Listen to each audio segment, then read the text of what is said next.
뭐니 뭐니 해도 오늘의 정치 이슈는 인수위의 특별사면 관련 내용인 것 같습니다.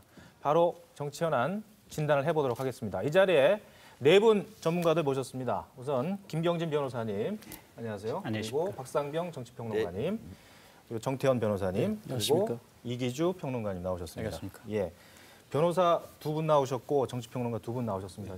좋은 내용 나올 수밖에 없겠네. 오늘 그 윤창중 대변인이 한 얘기는요, 교과서에 나온 얘기입니다, 사실. 뭐 당연히 임기 말에 구태의연한 그 특별사면 관행 고리 끊어야 되고 국민 정서에도 안 맞는다. 근데 궁금한 것이 왜 이 시점에 이런 얘기를 했느냐, 해석의 문제인데 일단 두 평론가께서 나오셨으니까 어떻게 해석을 해야 될 것인지 먼저 짚고 좀 넘어가도록 하겠습니다. 박상병 평론가께서 어떻게 봐야 될까요? 타이밍을 물으신 거죠. 타이밍도 그렇고요. 내용도 그렇고. 왜냐하면은 이 내용이 현직 대통령인 이명박 대통령하고 직접적인 관계 있는 거니까. 네.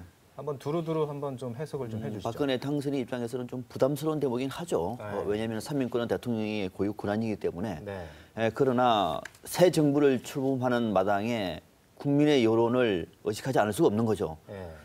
지금 만약에 예를 들어서 임기 말에 네. 지금 4대강 문제도 남아 있고요. 네. 또 이번에 이동욱 헌재 소장 후보자 문제도 지금 남아 있고 국민적인 감정이 상당히 안 좋습니다. 박근혜 당선인데 부담이 되지 않겠습니까? 근데 이런 상황에서 임기 말에 친인척 또는 주변의 측근 세력들의 사면을 할 경우에 감당하기 어렵죠.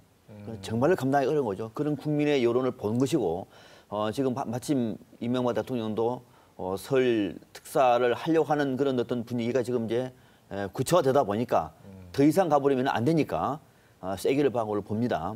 잘했습니다. 그런데 이런 얘기가 나온 지가 한 달쯤 됐거든요. 네. 그때는 별로 얘기를 안 했어요. 안 하다가 이제 와서 지금 이상덕 전 의장 같은 경우에는 1심에서 2년 실형을 선고받았고 예. 항소를 한다고 밝히지 않습니까? 항소 뭐 했을지도 모르겠습니다만은 그 상황이 끝난 거거든요. 거기는 예. 그러니까 특별사면에서 빠진 겁니다. 그리고 난 다음에 이제 얘기하고 있는 거예요. 좀 타이밍상은 좀 늦었다. 좀 더 국민의 정서라든지 국민의 눈높이를 안다고 하면 사전에 그런 얘기를 차단을 시키면서 박근혜 당선인의 어중을 미리 밝히는 것이 옳았는데 조금 타이밍은 늦었다. 그러나 내용은 지당한 얘기다. 저는 그렇게 봅니다. 그 좀 늦었다라는 의견도 있고요. 일각에서는 청와대가 이제 특별 사면을 하려고 하는데 일단은 이상득 전 의원은 빠졌으니까 하려고 하는데 그것을 미리 알고 인수위 측에서 부랴부랴 토요일 날 브리핑을 해서 안 된다라고 메시지를 준 거다라는 의견도 있고. 그런 어떻게 해석도 충분히 가능할 것 같습니다. 네. 지금 박상면 박사님 말씀하신 대로 이상득 전 의원이 항소를 제기함으로써 일단은 네. 사면 대상에서 제외가 됐거든요. 그렇다면 상대적으로 청와대에서 사면을 단행할 수 있는 어떤 짐은 좀 던 셈이거든요. 현 시점에서 이제 박근혜 당선인은 현 정부를 존중한다는 입장에서 비교적 중요 사안에 대해서 각을 세우지 않았습니다. 예. 뭐 이혜훈 의원을 통해서 사면에 대한 어떤 반대 의견은 우회적으로 개진을 했지만 이렇게 직접적으로 표현한 건 없었거든요. 하지만 오늘 윤창중 대변인이 밝혔다는 건 박근혜 당선인의 복심을 그대로 드러낸 셈이죠. 즉 방금 말씀하신 대로 사면심사위원회가 개최가 됐고 사면 대상자의 적격성은 충분히 판단이 됐다. 즉 사면이 임박한 시점에서 선제적으로 발표한 어떤 의미가 있겠죠. 왜냐하면 사실 인수위나 이런 출입하는 기자들이 일요일 날 더 많거든요. 토요일보다는. 많죠. 월요일자를 준비하기 위해서 예. 일요일이 아닌 토요일이다. 하루 빠르다는 그런 시점적인 문제. 그렇다면 결정이 내려지기 전에 선제적으로 수를 던진 것이고 왜냐하면 이렇게 하지 않으면 만약에 현 정부가 사면을 단행할 경우 박근혜 당선인의 정치적 브랜드인 신뢰와 원칙과는 배치되는 것이고 이 어떤 부작용, 국민적인 어떤 국민 정서에 배치되는 이런 악영향들은 고스란히 차기 정부에게 고스란히 전가가 되거든요. 이런 것들을 사전에 차단하겠다는 의지로 좀 봐야겠죠. 알겠습니다. 저희가 특별사면이나 일반 사면이라는 그 용어에 대한 정의는 다시 두 변호사분께 여쭤보겠고요. 일단 두 변호사님들 생각도 좀 듣고 싶습니다. 먼저 우리 정태현 변호사님 옆에 계시니까 먼저 여쭤보면은 이 발표 시점을 놓고 해석이 사실 분분해요. 왜냐하면은 아시겠지만은 토요일 날 보통 브리핑을 안 하거든요.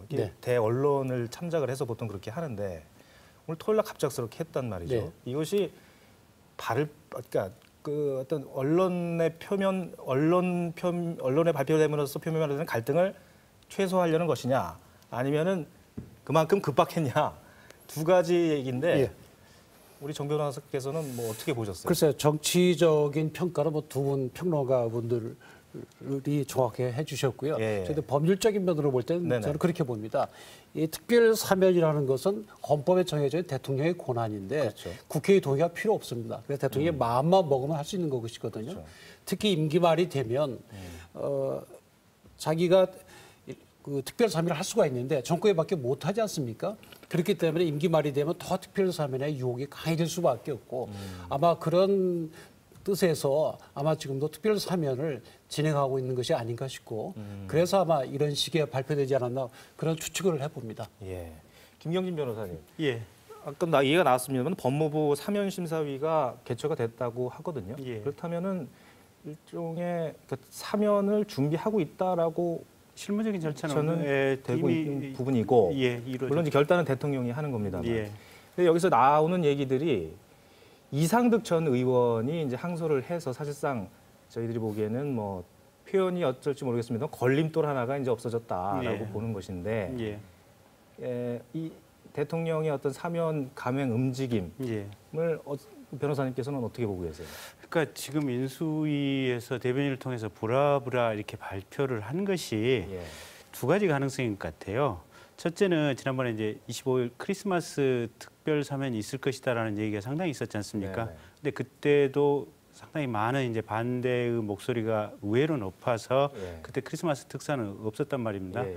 그리고 나서 대체로 생각할 때 그러면 이제 사면을 한다고 하더라도 설마 그렇게 가까운 측근들을 넣어서 사면을 과연 강행할 것인지 그러면 당선인 측에서는 설마 그 가능성은 없다라고 생각을 하고 뭐 나머지 사람들 사면하는 것에 대해서는 뭐 약간의 비난 정도는 있겠지만 크게 어떤 정치적인 위험성은 없을 것이다라고 생각을 하고 그냥 방심하고 있었는데 법무부 사면위원회에서 이 사람들까지 넣어서 급작스럽게 그냥 절차가 진행되다 보니까 네. 아 이렇게 돼서는 안 되겠다라고 싶어가지고 어떤 급격하게 좀 제동을 이렇게 빨리 걸어야 될 필요성 때문에 발표가 됐을 수도 있고 또 한 가지는 제동을 건다고 하더라도 이명박 대통령 측에서 워낙 그냥 강력하게 사면의 의지를 가지고 있으니까 그러면 사면을 해버렸을 경우에 최소한 그러면 당선인이 차후 어떤 정권 유지에 있어서 정치적 부담이라도 최소화하기 위해서 이 시점에서 우리가 사면에 대해서 명백히 반대했다는 의사라도 분명하게 좀 대외적으로 피력을 해두자.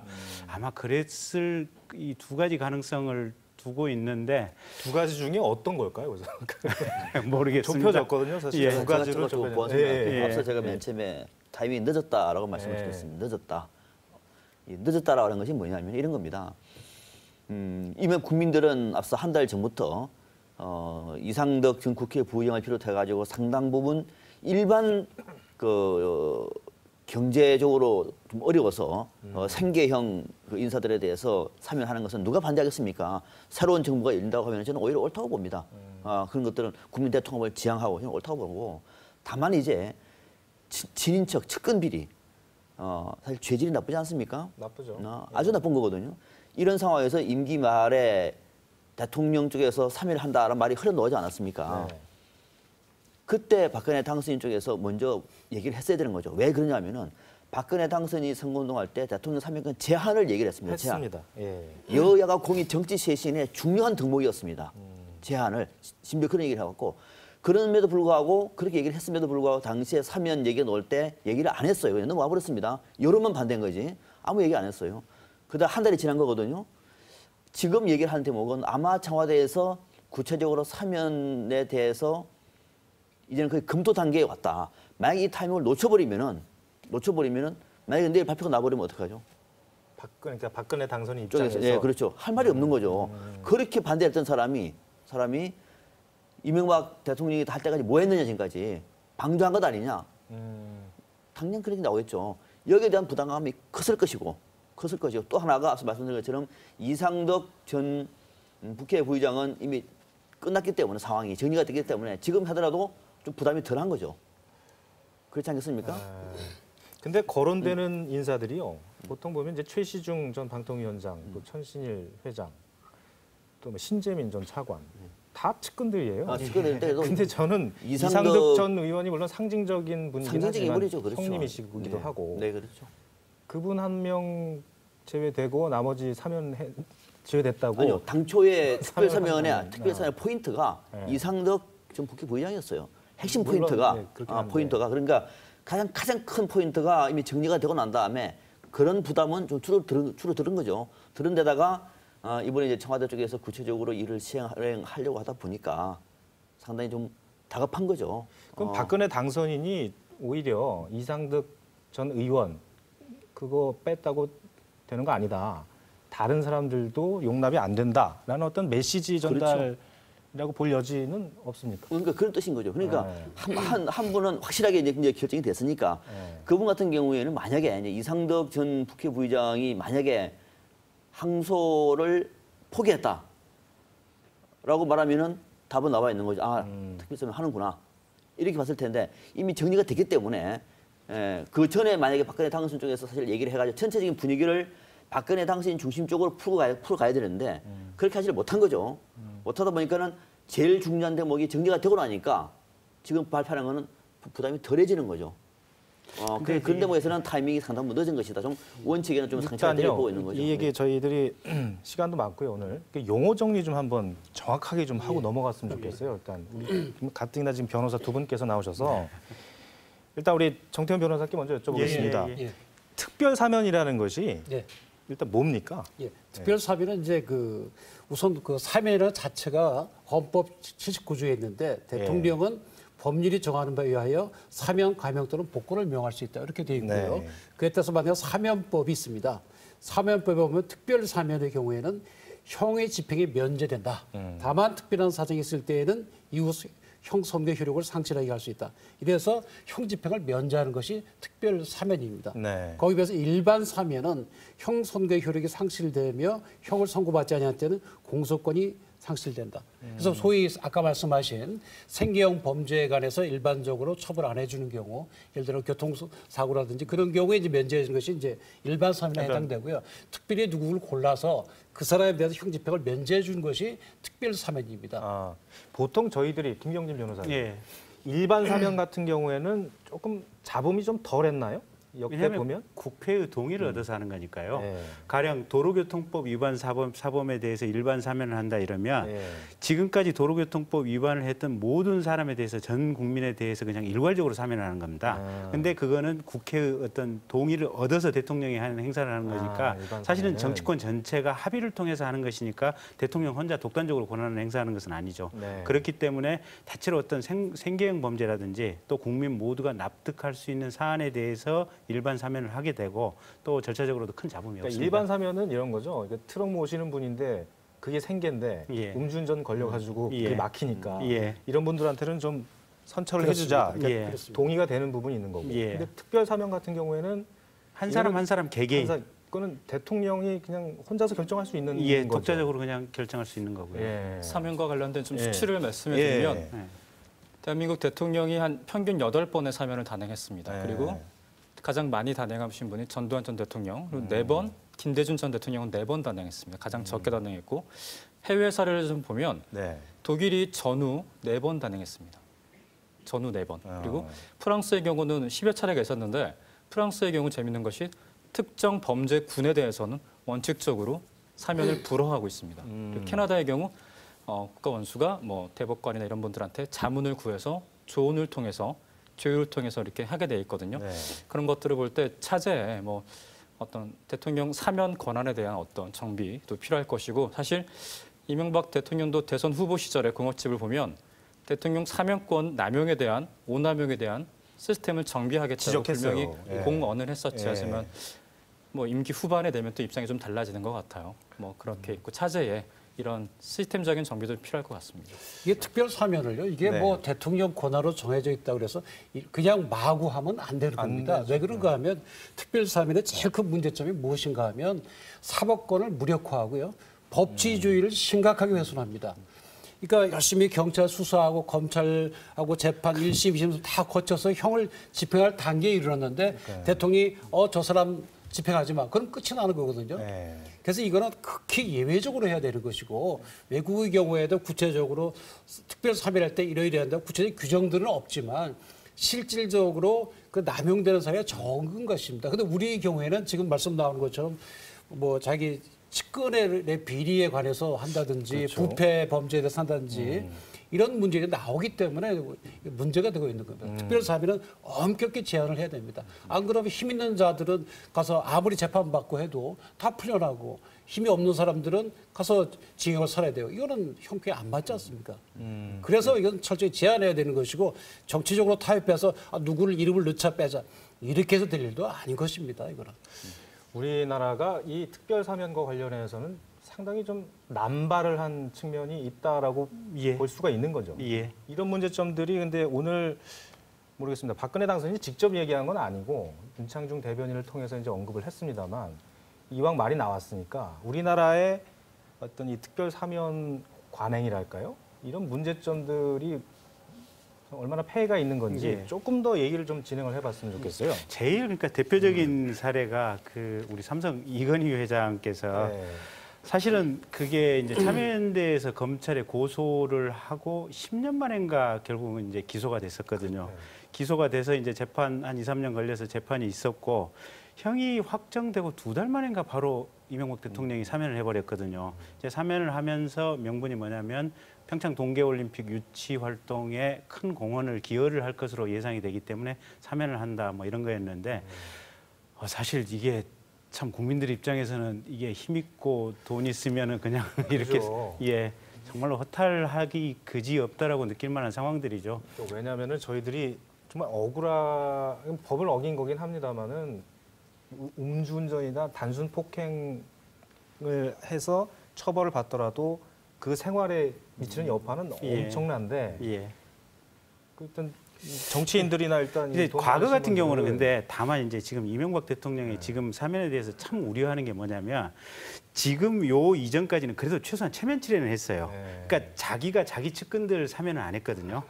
그러니까 조금 이렇게 전에 있었던 전 정권의 사람들을 어떤 부정 비리나 뭐 이게 여기에 대해서 사면을 했고 자기 측근들에 대해서는 이제 다음 정권에 대해서 좀 부탁하는 형태로 해가지고 이제 배후에서 어느 정도 서로 이렇게 좀 주고받고 하는 이런 형태로 해가지고 사면 부탁이 있었는데 이 경우에는 본인이 퇴임하면서 본인 재임 기간 중에 돈을 받은 측근들에 대해서 직접적으로 사면을 해버리게. 측근은 했었죠. 했는데 네. 이제 인척, 친인척은 친인척까지. 안 했죠. 네, 친인척은 안 한 거죠. 네. 측근들은 대부분 다 이제 특별상을 했고 네. 했는데 뭐 국민의 비판을 많이 받았는데 인척, 친인척에 대해서는 자신의 친인척에 대해서 현직 대통령이 임기 말에 특사한 경우는 없죠.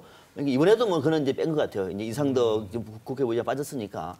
그러니까 대체로 우리가 이 남용된 사례가 뭐냐면 이런 겁니다. 방금 저희들이 얘기를 나눈 것처럼 핵심 측근들, 네. 측근들에 대해서 마지막에 그냥 풀어주는 거죠. 임기를 마치면서. 또 하나가 주로 경제 체벌 총수들 많습니다. 이거 지금도 아마 노리는 분들 많을 겁니다. 이렇게 풀어주면서 그냥 끝나버리는 거거든요. 그러니까 이렇게 돼버리면은 일반 국민들은 정말로 그 실형 다 살고 그 고초를 받으면서 살아가고 있는데 이 힘이 있고 돈이 있는 사람들은 임기 말에 대통령이 자신의 고유 권한이라고 하는 이름으로 사실 법 집행을 무력화시켜버리는 거거든요. 그래서 이거를 여야가 지난 대선 때 기득권 내려놓기 차원에서 대통령 사면권을 아주 제한을 하는 쪽으로 방향을 잡은 겁니다. 박근혜 당선인도 수차례 강조를 해왔고 이걸 입법화시키겠다고 말을 했는데 만약에 이명박 대통령이 해버리면은 같은 집권당이지 않습니까? 뭐가 될까요? 아마 이런 점을 가장 우려했던 것이고 더더욱이 박근혜 당선인이 지금도 좀 분위기가 많이 안 좋습니다. 이번에 헌법재판소장 인사청문 때문에 안 좋은 데다가 안 좋죠. 여러 가지 부담스러운 상황에서 이 문제까지 국민이 여론이 만약에 악화될 경우에는 박근혜 새 정부 출범 때 상당히 부담스러운 거죠. 그래서 사전에 좀 더 뭐 일찍 했으면 더 좋았습니다만 지금이라도 세게를 박아서 설사 이명박 대통령이 어떻게 한다고 하더라도 자신이 뒤에 말할 수 있는 명분을 만들 수 있는 선제 조치를 취한 겁니다. 다시 그러니까 이기주 평론가님, 그러니까 좀 이명박 대통령의 사면에 앞서서 박근혜 당선인이 아예 거리두기를 했다 이렇게 봐오면 되겠습니까? 그렇게 볼 수 있겠죠. 그리고 네. 또 곁들여 말씀드리면 과거 이제 대통령의 가족인 뭐 김현철 씨, 김홍업 씨 이런 네. 분들도 차기 정부에서 사면을 이뤄졌거든요. 하지만 이번에 만약에 말씀하신 대로 이상득 전 의원이 사면이 된다면 지금 뭐 항소를 제기했기 때문에 가능성 많이 옅어졌지만 예. 사상 초유의 셀프 사면이라는 게 이뤄질 수도 있다는 얘기가 민주당 일각에서 제를 했었죠. 예. 어떻게 보면 말장난인 것 같긴 하지만 또 사상 초유의 일이고 이렇게 어떤 초법적인 권한을 행사하기 위해서는 뭐 국민 정서 아까 인수에서도 언급이 된 것 같은데 국민 정서와 부합하는 즉 국민적인 공감대를 얻었을 때 이것이 이루어질 수 있는데 그런 상황이 절대 아니거든요. 예. 그렇다면 박근혜 당선인이 현재 또 주장하고 있는 차기 국정 운영의 두 축이 신뢰와 법질서입니다. 네. 이 두 가지와 정반대의 양상이죠. 이런 것들을 그대로 용인한다면 차기 정부에서 박근혜 당선인이 대통령으로서 감당해야 할 어떤 국민적 비판 같은 것들을 사전에 선제적으로 미리 잘라버려야 할 불명한 그런 형국이겠죠. 정 변호사님, 예. 앞으로는 오늘 이 언급을 계기로 예. 박근혜 정부에서는 특별 사면은 없다 이렇게 선언을 한 것이다라고 볼 수도 있을까요? 특별 사면을 없앨 수는 없습니다. 왜 그런가 하면 특별 사면의 그 순기능은 순기능이 무엇인가 뭐냐? 하면 예. 정치적 경제적 갈등으로 인해서 예. 종전에 형을 선고를 받았는데 네. 그 뒤에 사정의 변경에 따라서 더 이상 그것을 처벌할 것이 옳지 않다는 그런 차원에서 갈등과 화합을 이룬다는 그런 고도의 정치적인 목적을 달성하는 순기능도 있거든요. 예를 들어서 양심수라든지 그런 점에서 우리가 특별사면을 없앨 수는 없는 것이고 그 행사에 있어서 굉장히 신중하고 지금 말씀대로 국민들의 지지를 받아서 해야 된다는 것이죠. 역대 정권은 계속 특별사면을 남용해 온 것이 사실이거든요. 네. 그래서 박근혜 당선인은 대통령이 되시면 특별사면을 하시되 굉장히 엄격하게 제한해서 특별사면 제도의 취지에 맞게 그렇게 처리하셔야지 이것이 정치적 이해득실에 따라서 우리 편을 사면하는데 좀 미안하니까 상대방도 하나 좀 끼어산다든지 넣어주고. 예. 종전에 그렇게 해봤거든요. 이런 거는 좀 피했으면 하는 것이 우리 마음입니다. 예. 아니 그동안에 그럼 대통령 사면이라는 게 특별 사면이요. 취지는 매우 좋았는데 예. 역대 돌아보면은 제대로 된 특별 사면을 한 적은 없다고 봐도 되겠네요. 그렇죠. 대체로 네. 이제 정치인들 뇌물 범죄 또 재벌들 어떤 내부 횡령이나 탈세 범죄 예. 뭐 여기에 대해서 이제 특별 사면의 포인트가 있었고 물론 이제 개별적으로 조금 억울하게 재판을 받은 사람들이라든지 앞서 말씀하신 이제 어떤 정치적 양심수들에 대한 사면 뭐 이런 순기능은 일부는 있었지만 네. 실제 대체로 큰 부분을 차지하는 영역은 그런 좀 문제가 있어 보이는 특별 사면들이 많이 있었으니까요. 제한하면 제한할수록 좋은 것이죠.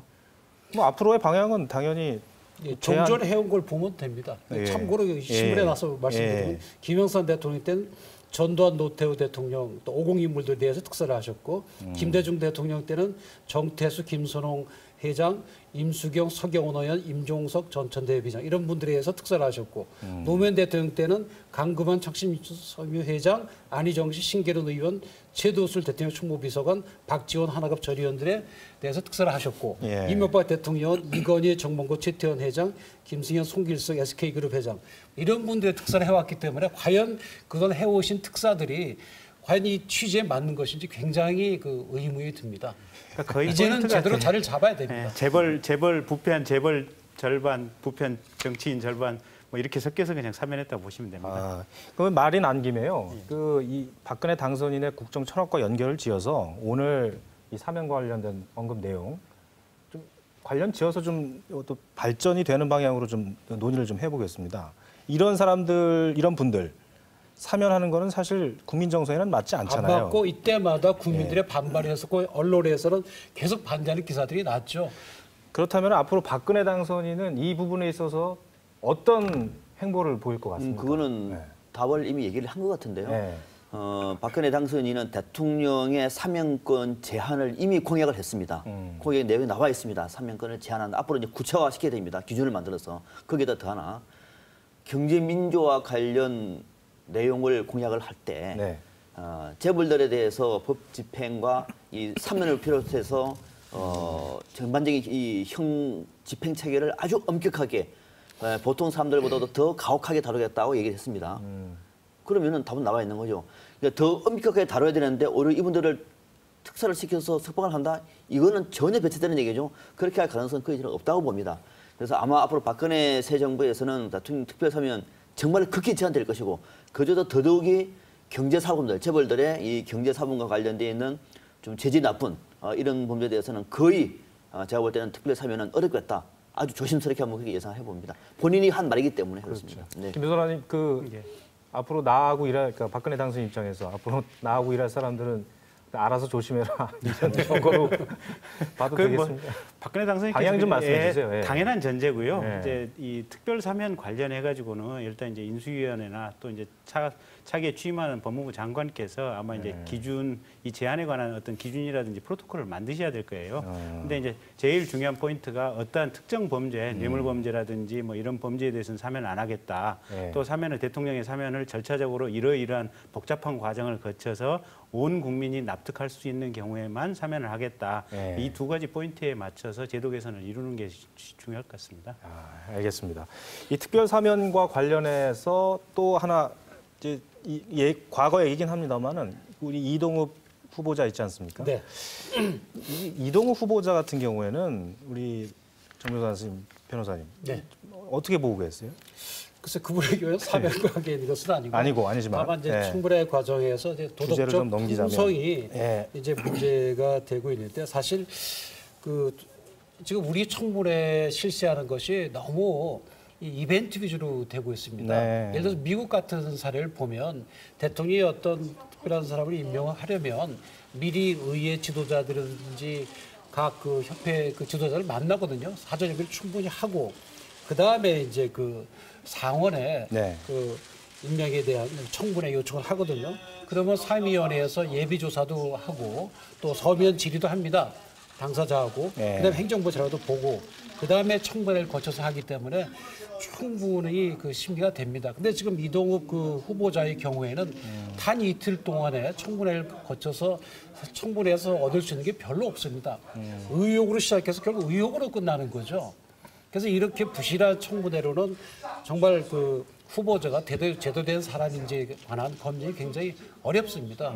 특히 이제 지금 문제가 된 그 특정 업무 경비의 지출 문제에 관해서 후보자 본인은 나는 그것이 공적인 자금인데 내가 개인적으로 쓴 적이 없다고 하고 있지 않습니까? 그러면서도 이제 그 자료는 제출을 안 하고 있거든요. 근데 실질적으로 이 자료 제출에 관해서는 국회 청문회 때도 얘기 나왔지만 요구를 해도 안 준답니다. 모든 기관들이. 그것이 우리의 문제점이거든요. 그래서 그런 문제점들을 개선해서 적어도 인성이나 도덕성, 품성에 관해서는 청문회 들어가기 전에 충분한 자료를 확보해서 대통령이 보기에 도저히 자신 없으면 지명을 해서는 안 되고 네. 자신 있으면 그 자료와 함께 청문회를 보내서 청문회에서 충분한 시간을 가지고 했어야 되지 않나 뭐 그런 아쉬움이 있습니다. 지금 의혹수에 끝난 것이 결국 이번 청문회 아닙니까? 인사 검증 시스템이 그러니까 시간이 너무 짧다라는 거. 그러니까 제일 문제가 그럼- 방금 이제 정 변호사님께서도 얘기를 하셨는데 지금 인사청문회에서 무슨 자료를 달라라고 요청을 했을 때 그 요청을 받은 기관이 그 요청을 이행하지 않았을 때 여기에 대한 제대 방법이 없습니다. 그러니까 국회 인사청문회법에 뭐라고 나와 있냐면 그 해당 기관에 대해서 경고를 할 수 있다. 그러니까 경고가 무슨 의미가 있습니까? 심지어는 형사처벌을 받아도 뭐 벌금 정도 낸다면 그냥 벌금 냈고 그냥 자료 은폐하고 제출 안 할게 이렇게 버티는 경우도 있을 수가 있는데 그냥 경고받는 건 아무 의미가 없거든요. 근데 이제 미국 같은 데는 보면 인사청문회를 할 때 일단 행정부 내에서 FBI가 기초 자료 조사를 합니다. 그러니까 우리나라도 옛날에 이제 고위공직자들 임명할 때 국정원에서 안기부에서 이렇게 기초 신상 조사를 했지 않습니까? 그것처럼 FBI에서 기본 수사 차원에서 기본 조사를 하고 두 번째 이제 국세청에서 세무 관련된 부분을 조사를 하고 그리고 나서 그 자료를 고스란히 기초 자료로 의회 인사청문회에 넘겨줍니다. 그러면 그 자료를 넘겨받은 인사청문회 국회 이제 의원들이 검토를 하면서 동시에 또 자료 제출 요구나 또 청문회상에서 뭔가 증인을 채택해서 물어보고 거기서 불성실한 답변을 하거나 아니면 의회 자료 제출 요구에 거부를 했을 경우에 그 자체로 미국에서는 형사처벌이 되도록 돼 있습니다. 그렇기 때문에 의회에서는 충실하게 심리를 할 수 있는데 이번에 이제 이동욱 후보자 같은 경우도 그 항공권 깡을 했느냐 안 했느냐 사실은 아시아나나 대한항공에 가서 의원들이 그냥 조사하거나 그 자료 받으면 바로 진위가 확인되는 사항인데 본인은 의원들은 그런 의혹을 제기하고 본인은 큰 목소리로 그런 사실이 없다라고 하고 그 자체에 대해서 객관적인 자료는 안 나오고 그럼 누구 말이 사실인지 의혹이 사실인지 본인의 아니라고 하는 답변이 사실인지는 확인할 길은 없고 그런 상태로 그냥 가버리는 거거든요. 그 상태에서 의회에서 인사청문회에 대해서 뭔가 의견을 제출을 해야 되는데 그렇게 불완전한 절차가 어디 있습니까? 방금 정 변호사님 말씀하신 대로 기간도 충분히 늘려야 되고 의회 인사청문회를 하는 국회의원들에게 자료도 충실하게 제공이 돼야 되고 거기서 자료 요청이 있을 때 모든 국가기관, 대한민국에 있는 모든 기업체에서는 바로바로 자료 제출을 할 수 있도록 강제되는 시스템이 부여가 돼야 되고 그에 따라서 아주 충실하고 훌륭한 사람이 대한민국의 국정을 맡을 수 있는 이런 시스템으로 개선이 돼야 되겠죠. 미국에서 네. 흔히 뭐 네. 미드라고 하죠. 미국 네. 드라마를 보면 인준 청문회를 다른 말로 도덕의 묘지라고 합니다. 네. 그래서 그만큼 발가 벗겨진다는 얘기인데 미국과 우리나라의 어떤 프로토콜상 가장 큰 차이점은 미국의 경우 인준 청문회 과정이 1차 서류 과정이 상당히 복잡하고 강력하다는 겁니다. 예컨대 어떤 고위 공직에 이제 내정이 되면 아까 변호사님 말씀하신 대로 FBI 산하에 ASD라는 조직이 있습니다. 그 조직 그리고 IRS 국세청이라고 하죠. 이 조직 그리고 한 3군데 어떤 기관에서 200여 가지 항목에 대해서 후보자가 기술한 내용을 가지고 35일 정도 평균 한 사람당 네. 조사를 하게 되는데 이때 허위 기술하면 5년 이하의 징역에 처할 수가 있거든요. 그만큼 허위 사실 없이 강력하게 적어하고 또 1차에서 웬만한 것들 아까 말씀하신 뭐 한국건강 이런 것들은 1차에서 다 걸러지게 됩니다. 그래서 2차에서 실질적으로 인준청문회가 들어가는 순간은 질문의 수준이 달라지게 되죠. 왜냐하면 1차에서 다 걸렀기 때문에. 하지만 우리나라와 뭐 미국을 비교해 보면 제가 정확히 기억하고 있는데 힐러리 클린턴이 국무장관 후보자 때 그때 질문이 이런 거였습니다. 6자 회담의 미래에 대해서 어떻게 생각하느냐. 예. 미국의 아프가니스탄 정책에 대해서 개선점이 무엇이냐 이런 건데 우리나라는 뭐 골프 좋아하세요? 뭐 이런 거 있지 않습니까? 돈 어디서 썼습니까? 이런 것들인데 이런 것들을 사전 서류 검증 단계에서 충분히 각 처의 소스를 받아서 변호사님 말씀하신 거대로 면밀하게 검토한 후에 2차 청문회에서는 그 사람이 어떤 정책적인 적격성, 수행할 능력이 있는 이들을 다각적으로 검토하는 실용적인 어떤 청문회가 이루어져야 하겠죠. 이동욱 후보자의 자질을 떠나서요. 이 인사검증 시스템, 인사청문회 문제점은 그동안 수없이 제기가 됐던 거 아닙니까? 이거 아마 왜 근데 그대로 갑니까? 지루할 정도로 인사청문회, 우리 지금 미국 얘기를 했습니다만은 미국은 역사가 200년 이상 인사청문회 제도가 정착이 된 나라고 아주 고도화된 나라죠. 인사청문회 원조입니다, 미국이. 우리는 좀 더 우리는 시간이 걸려야 되는데. 이제 한 10몇 년밖에 안 됐습니다만은 그런데 이제 우리가 이런 논의를 하기 전에 우리는 인사청문회하고 시스템 얘기를 합니다. 시스템. 시스템이 안 돼 있는 게 아니에요. 시스템이 돼 있다고 하더라도 의지가 약해요. 의지가 없는 겁니다. 이를테면은 여당 같은 경우에는 핵심 자료를 달라 안 합니다. 그냥 보호하는데 급급해요. 보호. 여당이니까 A 사람이 온다. 아 이번에 한번 제대로 한번 검증을 해봐야지. 천만의 말씀입니다. 물론 마음은 그렇겠죠. 핵심 자료 같은 경우에는 여야가 합의로 요청할 수가 있어요. 여당 합의 안 해줍니다. 쓸데없는 자료 몇 개만 가지고 와요. 야당은 끊임없이 달라고 얘기해요. 안 줍니다. 그러면 야당은 또. 이거는 시스템의 문제가 아니라 정말 의지의 문제다. 그러니까 우리는 전체적으로 국회 위상이 앞서 그 미국 의회의 인사검증 시스템을 말했는데 미국 의회의 인사검증 시스템은 무섭습니다. 정말 무섭습니다. 우리는 의회에 필요한 자료를 달라고 해도 못 주겠는데요?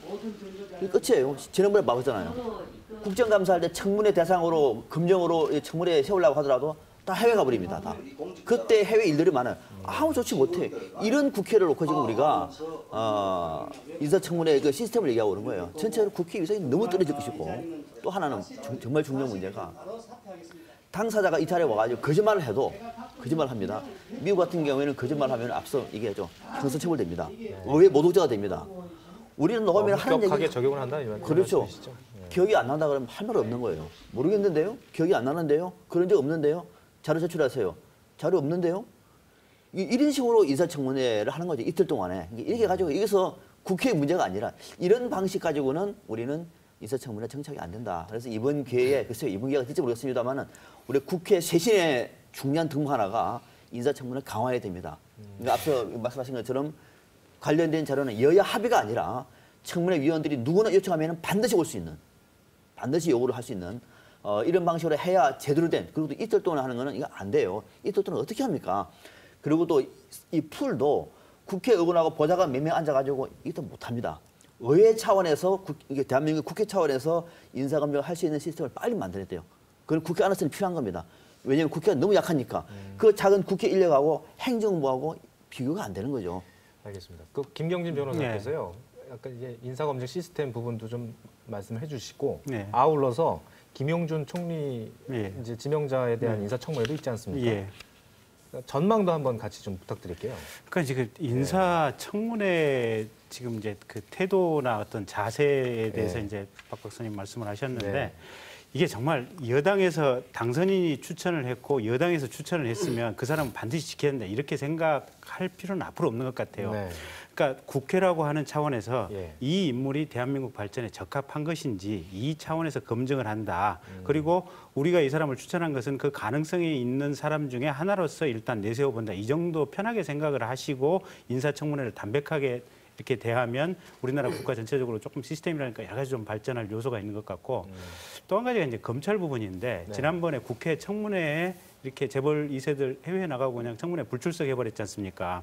거기에 대해서 벌금 300만 원, 400만 원 뭐 이렇게 했다고 지금 뭐 이렇게 언론에 보도가 됐지 않습니까? 네. 근데 사실은 국회에서 다루는 모든 사안이 조금만 하면 예산 뭐 몇천억 뭐 이렇게 몇 조짜리 예산 들이고 사실은 국가 전체의 모든 국기를 좌우할 수 있는 중대한 사안에 대해서 이 국회에서 심의를 하는 것이고 네.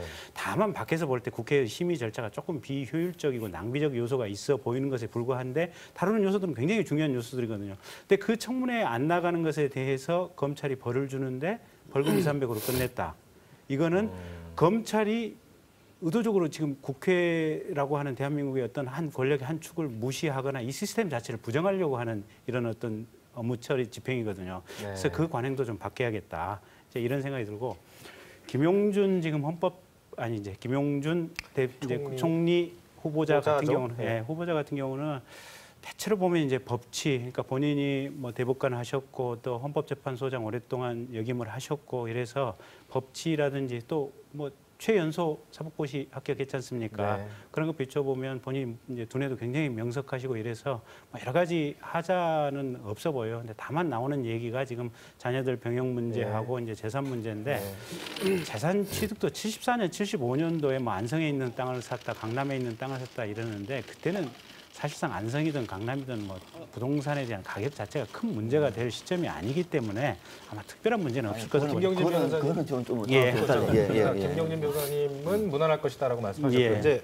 시간이 좀 없는데요. 네. 그러면 이제 우리 박상병 박사님부터 짧게 이 김용준 총리 지명자에 대한 인사청문회 전망 네. 짧게 한마디씩 하고 끝내도록 하겠습니다. 이거는 아직 예단해서는 안 됩니다. 예. 왜냐하면 한 번도 검증을 안 해봤어요. 예. 법률적으로 문제가 있는 거는 법률적인 판단을 할 것이고 국무총리의 인사청문회는 상당히 정치적인 판단이거든요. 국민의 정서를 무시할 수 없는 거죠. 초등학교 만약에 지금 나와 있는 사실이라고 하면 초등학교 때 재산이 억대가 됐습니다. 그때 1,000만 원 자산도 큰아들이 그랬죠. 그렇죠. 큰아들이. 이런 문제가 어떻게 된 것인지에 대해서 그리고 그렇게 해서 재산을 모았던 과정이라든지 그 이후에 헌재 소장을 마치고 로펌에 가지고 엄청난 고액의 예를 들면은 수임료라든지 또는 뭐 어떤 비용을 월급이라든지 연봉을 받았을 가능성도 있지 않습니까? 그래서 지금 우리가 예단하기 어렵다. 훌륭하게 직책을 잘 해온 것은 인정을 하지만은 한 번도 인사검증을 해보지 않는 상황에서 무난할 것이다라고 보면서 어렵다. 인사청문회 철저하게 검증을 하는 것이 저는 옳다고 봅니다. 알겠습니다.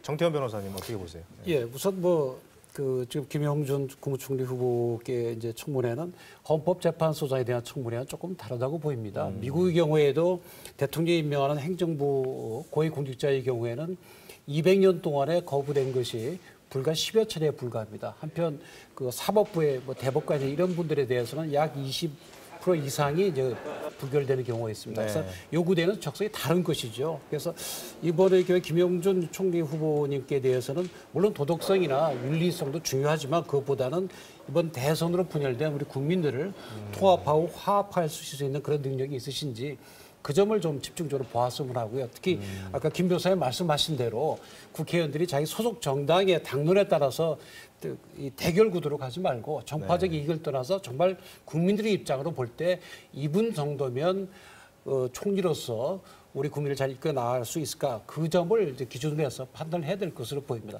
또다시 정쟁으로 몰아가서는 안 될 것으로 보입니다. 네. 우리 이기주 평론가께서는 앞서 이동욱 후보자가 네. 본인께 정말 죄송한 말씀이지만 양파남이라는 별명까지 얻어가면서 네. 고구마 줄기 키우듯이 네. 많은 의혹들이 더 쉬워졌습니다. 그런 전례가 바로 앞에 있었기 때문에 김용준 지명자의 경우 박근혜 당선인 측에서 자체적인 검증을 이미 끝낸 게 아니었을까. 왜냐하면 병역이나 두 아들의 병역 문제 또는 재산 뭐 과정의 취득 과정의 문제점들이 의혹은 되지만 이번에도 그런 문제가 크게 불거지면 당선인에게 큰 타격이 되거든요. 그렇다면 이미 검증이 끝나고 자체 소명을 끝내지 않았을까 하는 생각도 갖고 있습니다. 알겠습니다. 오늘 오전에 이 특별 사면과 관련된 아주 중요한 이슈가 하나가 불거져서 여러분 네 분 모시고 얘기 집중적으로 나눠봤습니다. 일단 오늘 말씀 고맙습니다. 맞습니다.